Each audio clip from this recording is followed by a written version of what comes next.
everyone, and welcome to my channel. Merry Christmas and happy holidays to everyone out there.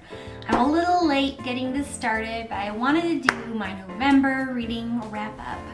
And I had to go re-find all my books because I've already replaced my stack in my room for my current TBR, so it was like a little bit of a mad hunt just now trying to find them all. But I did end up finding them. And let me show you the stack, a reminder of November. This was November's TBR, and I think it's how many books? Should be 11. 1, 2, 3, 4, 5, 6, 7, 8, 9, 10. Yeah, 11 books. I did not, of course, read 11 books. I never do. I usually average about 5 books a month. And so that's probably exactly what I did. But I did have one DNF this month, which for those of you who are like me when I first started BookTube and didn't know what all these like acronyms meant, DNF means did not finish. But I did start. I gave it a good try, but I put it down. Anyway, so let me get started. The last book I read in November, the very last book, and it took me the longest, and I'll tell you why.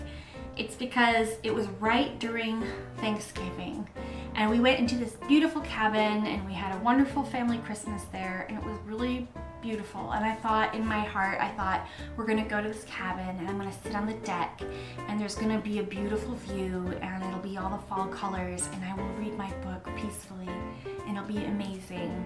But I forgot, I have kids, so it was a little too loud. I did have time to myself, but because the cabin is so echoey and you can really hear everything in a cabin, there was just no peace, and I need that quiet to read, so it wasn't happening for me. But anyway, so it took me like over a week to read The Demon and the Light by Axio, which is book 2 in the Floating World duology. I really loved book 1. It was so charming. I totally fell for the guy. It was romantic, and I had a great adventure. I will say book 2 was a bit of a letdown.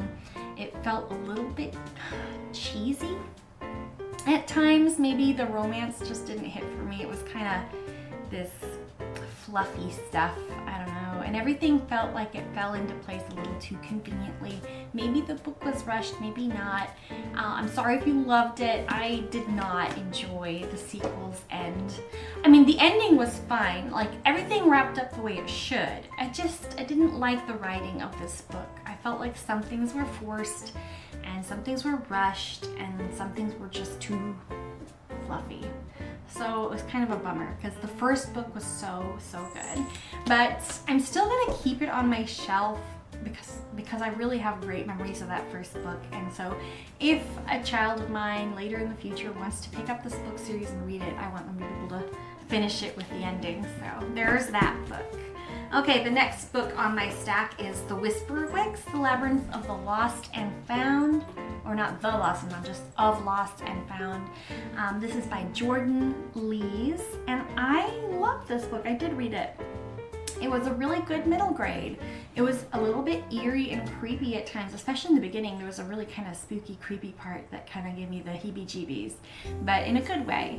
The story follows this young boy, I think his name is Benjamiah, and he is currently living with his grandmother while his parents are separating or taking time apart, possibly future divorce, and he's struggling with that.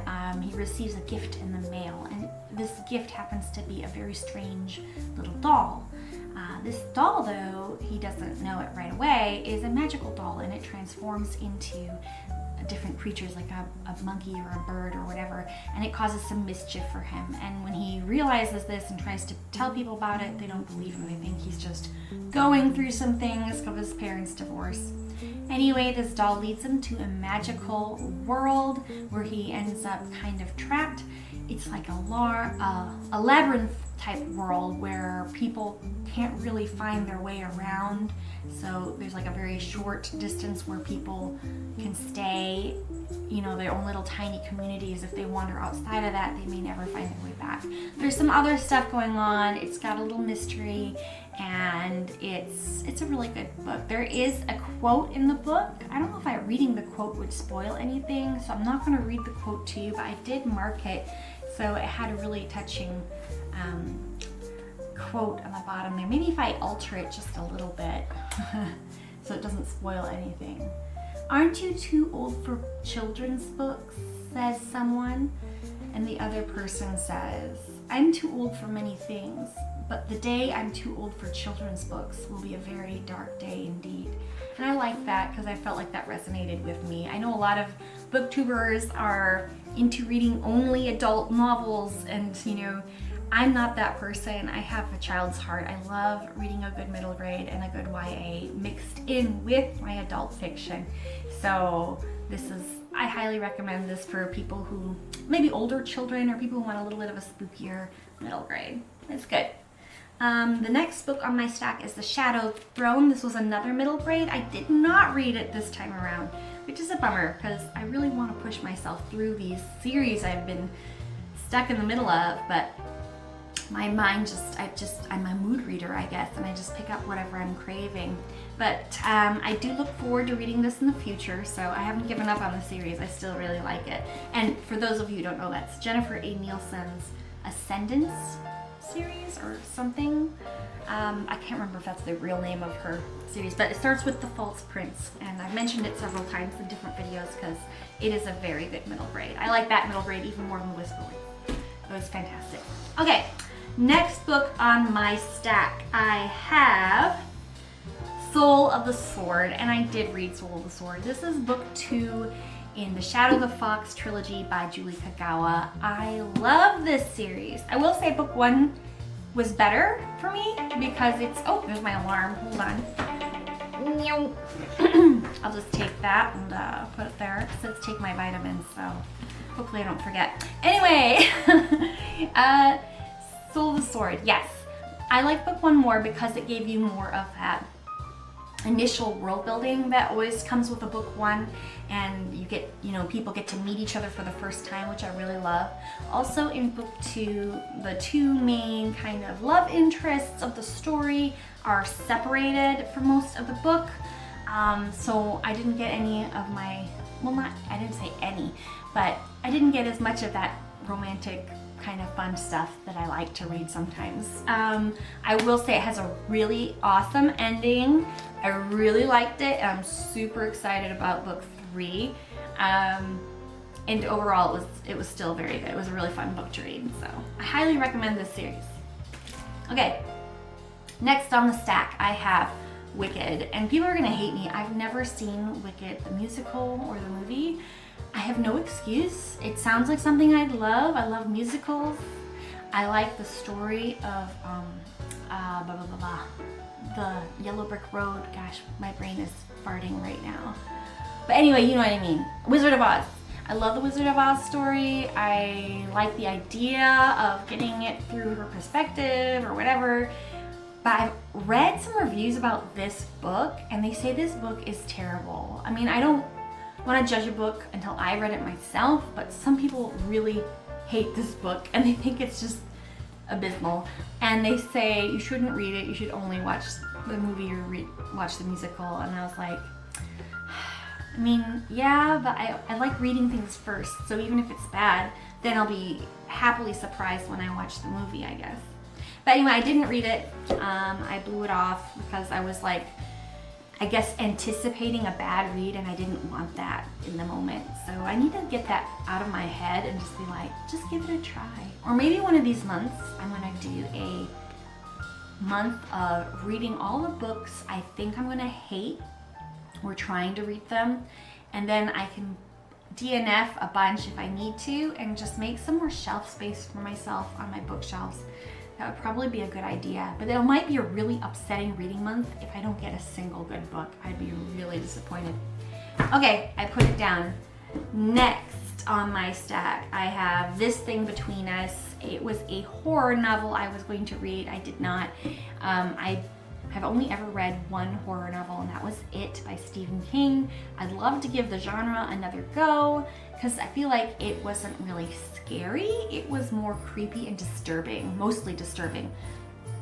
And I want to try the genre. I know he's a really great author. I really liked his writing, so I'll give Stephen King another go too. But for me, I wanted to try something that I heard was really scary, and this one is supposedly scary. This Thing Between Us by Gus Moreno. So maybe another time. Another one on my list here, or my stack, is The Weary Traveler. Again, I didn't read it, but I almost did. It was a toss-up between The Demon in the Light at the end and The Weary Traveler. I ended up choosing The Demon in the Light, which was the continuation of a series, which was important to me to at least finish one series. And also because of the cover, I was going to be spending time with my family and my mom, and I didn't want them to see me tote around this cover, this cover, because it just screams a little bit of cheese. But I really love A.K. Caggiano. I think she's really funny, and I know I've started this once before a long time ago.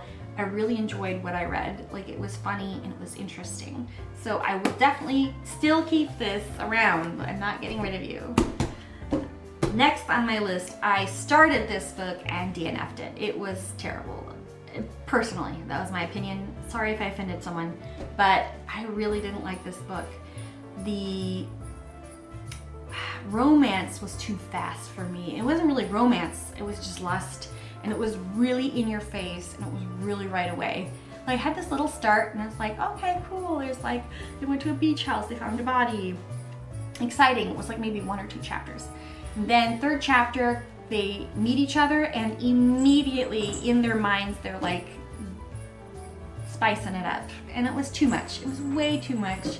And it was kind of cringe and gross. And also there's an age gap, like he's older than her.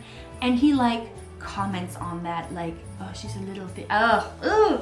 So it gave me the heebie-jeebies. And so I put the book down and I said, not for me. It's not for me.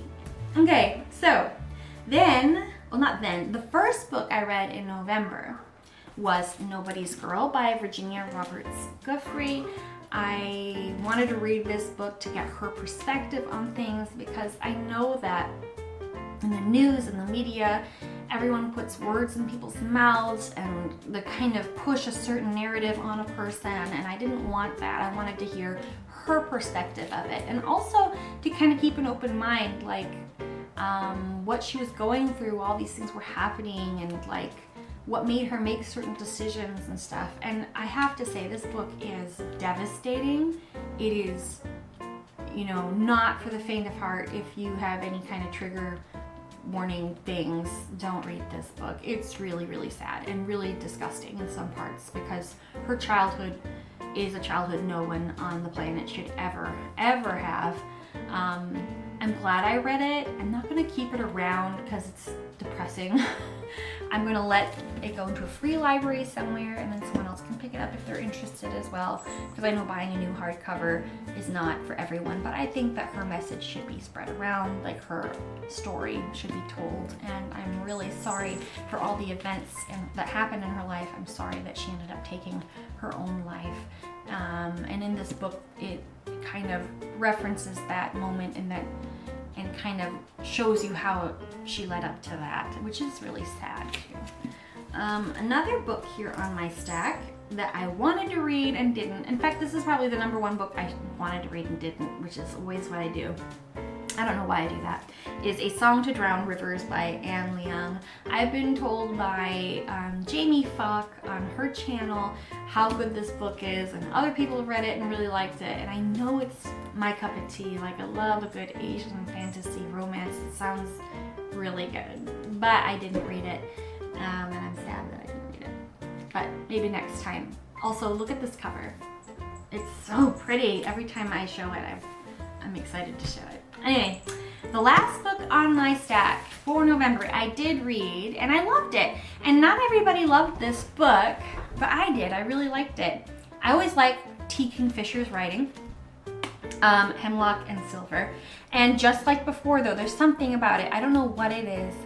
I never end up giving it a 5-star on my Goodreads. It's like a 4.5 or a 4 point or whatever. Her writing is so good, and she's funny, and I like her characters aren't like your typical characters usually, and there's some really interesting stuff happening. I just don't know what it is. It's just missing this little bit of extra oomph. Maybe in the romance, there's This is my cat Howl. Oh, what was I gonna say? Oh, my brain. See, you distract me. But anyway, there's always just something just a little bit missing, or something that is just not quite, I don't know. Maybe it's because her books are a little unsettling at times. And so that unsettlingness makes me not like love the book, but it's like part of the experience. Like you're meant to feel a little disturbed, or a little like, oh, you know, it kind of makes you feel like that, and I like it. Anyway, I love T. Kingfisher. I think she's brilliant, and I really enjoyed this book. It features a older woman, taller, on the chubby side a little bit, and she's totally into poisons, and she's obsessed with finding cures for poisons and things, and she's kind of got her own little apothecary type vibe going on. She's really cool. And she gets asked directly by the king to come help investigate why his daughter has fallen ill. There's a lot of backstory there that I won't spoil for you, but she goes to the castle to try and solve this sickness or illness. And in the process, some magical, weird, creepy things happen, and her bodyguard and her uncover a whole world of crazy. So, I don't know. I don't want to spoil anything. So that's it. Let's just say that's it. And it was a really good book. And I hope that you give it a shot sometime if you're interested in T. Kingfisher. She's written some really good ones. I really love this one. And I also like Metal and Bone a lot. And then there's Sword Heart. That one's pretty good. Oh, and Thorn Hedge. Those are the ones I've read so far. I've liked all of them.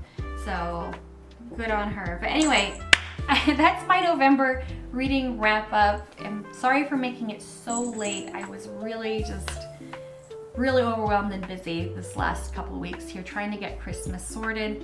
I made a beautiful Christmas tree in my living room. We're not made, but I decorated the tree, and I've got boxes of things all around, and I'm trying to pick it all up before Christmas and do the shopping and all the fun things that come along with this season, but you know what I mean.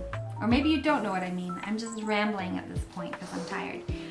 And you gotta get off the remote, Howl. Let me get Howl.